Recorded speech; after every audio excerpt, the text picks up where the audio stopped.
Hello and welcome.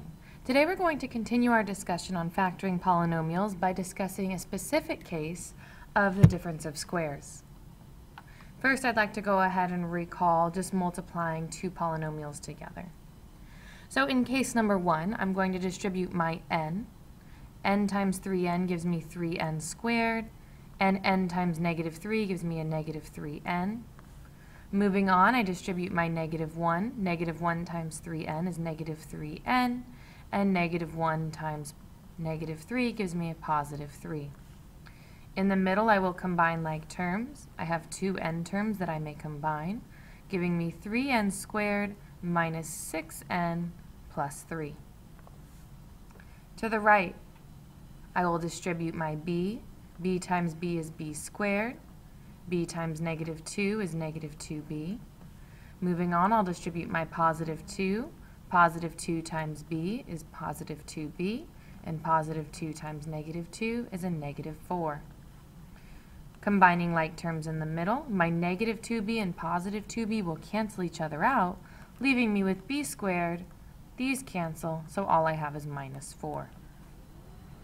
Now take a minute and look at these two results that I obtained. I would like for you to think about, what do you see that's different? What I see that's different is that the second set is missing the middle term. Here in this first example, there is an n term, whereas here in this example, there is no b to the first power. It is missing its middle term. Now take a minute and look at the initial expressions. So we're going to go ahead and look at the polynomial before you multiplied. See if you notice anything different. What you should notice is that both sets of parentheses in this second polynomial here to the right, both sets of parentheses or factors are exactly the same, except one has a plus while the other has a minus. Now the final expression, after we FOILed and simplified, caused the middle term to cancel out.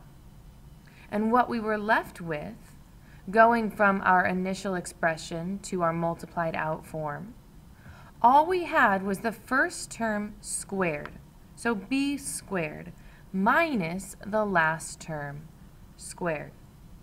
So b squared minus 4.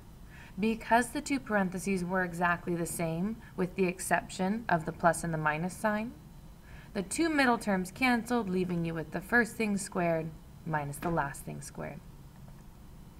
Okay, we're going to go ahead and multiply these out real quick.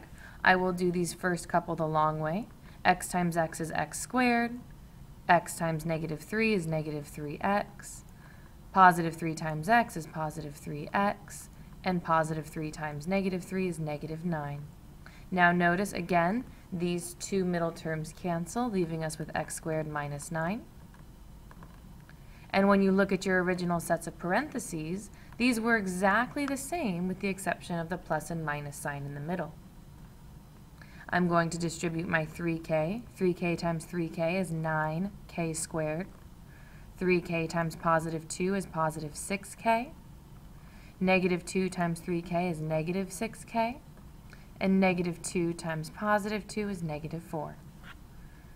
Looking at your parentheses, you should notice that they are exactly the same, with the exception of the plus and the minus signs in the middle. And when I go to simplify, those two middle terms cancel each other out again, leaving me with 9k squared minus 4. 9k squared is that first term squared, and minus 4, we're subtracting the last term squared. So I'm going to go ahead and take a shortcut now. I notice looking at these two sets of parentheses that they are exactly the same with the exception of the plus and minus signs in the middle. So all I'm going to do is take the first term and square it. So I am going to take 2a and square it. And I am going to subtract the last term, 5 squared. 2a squared simplifies to 4a squared minus 5 squared is 25. Our rule, if you have two sets of parentheses that are exactly the same with the exception of that sign in the middle, all you are going to do is take the first term, here I call it A, and square it, and then subtract the last term, here I call it B, after you square it. Go ahead and take a moment and try the next 5 on your own. From the first, you should have 25x squared minus 9. Second, 4p squared minus 9. Third, 64x squared minus 9. Down to the left, 16x squared minus 49. And last, 16k squared minus 1. Now we're going to go into factoring the difference of squares. So in the last slide, we spent time multiplying it out. Now we're going to go from the multiplied out form into the factored form. First, let's go ahead and check out the relationship. In this first example, when I multiply out my two parentheses, I end up with m squared, the first term squared, minus the last term squared. So m squared minus 9. Since the two parentheses were exactly the same with the exception of that plus and minus sign in the middle, I was able to take my shortcut. Now here to the right, all I'm going to do is work backwards. You should see two perfect squares with a subtraction sign in the middle. That's exactly what we had here.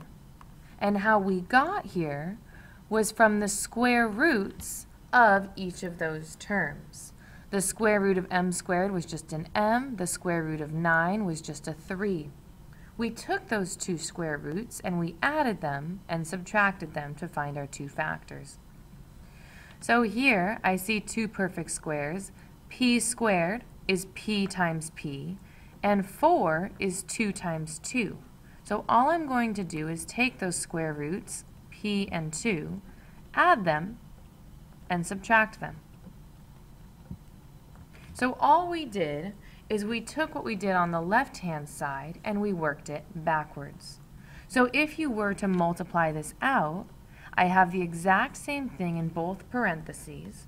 So what we would do is take the first term p and square it, and subtract the last term 2 after we square it. Now notice that is exactly what we started with. So in order to factor, all we did is this process in reverse. So your factored form is p plus 2 times p minus 2. Here is your rule. If you have two perfect squares and you are subtracting them, this is called the difference of squares, difference meaning subtraction. If you do have that difference of squares, all you're going to do is take the bases, whatever's being raised to the second power, add them, and subtract them. I will do a few and then I'll ask you to do a couple on your own.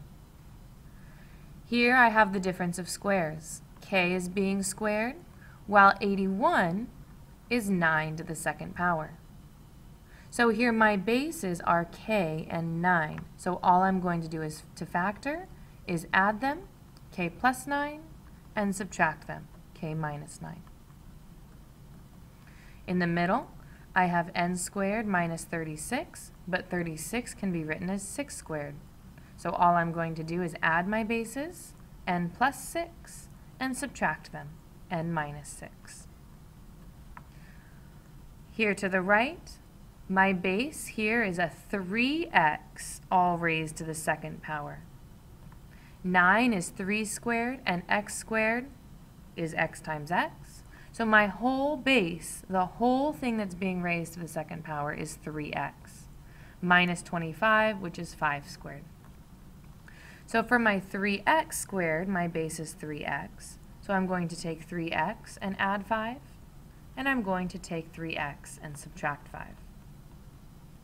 Remember, you may always check your answer by FOILing out the two sets of parentheses. Go ahead and take a moment to please pause the video and try the next 3 on your own.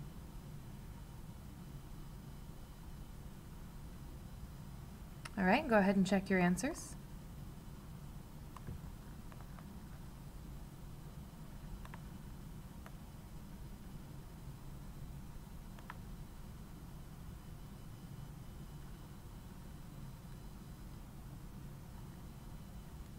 On this last slide, I'd like you to remember, you must always factor out your greatest common factor. So what I am going to do here is look at my entire binomial and see if there's anything in common. Anytime you are factoring, you must do this first. So between 3y squared and 48, I see a common factor of 3. I'm going to go ahead and factor that out. That leaves me with, on the inside of my parentheses, y squared minus 16. Now this y squared minus 16, that is the difference of squares. So I can factor that down into y plus 4 and y minus 4. That 3, however, you may not forget, so make sure that remains on the front of your parentheses. To the right, in the middle, I see a common factor between 8z squared and 32 of 8. So I'm going to go ahead and factor out that 8, and inside parentheses, I have z squared minus 4. Now notice inside those parentheses, this is the difference of squares. So I'm going to factor that down into z plus 2 times z minus 2. Do not forget to keep that 8 on the front of your factors. Last, between the 3xy squared and the 27x, I see a common factor of 3x. So I'm going to go ahead and take out that 3x.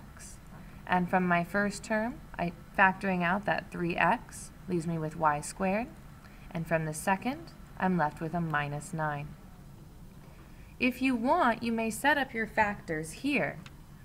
You know that your answer is going to have a 3x on the front and 2 sets of parentheses. Doing this will help you not to forget to bring that 3x down at the end. Now I'm going to factor my y squared minus 9. I know it factors into y plus 3 and y minus 3, so I'll go ahead and just fill in those parentheses that I had set up for myself. Again, this will help you not to forget to bring down that term on the front at the end. Go ahead and take a moment to pause the video and try the next and last 3 on your own.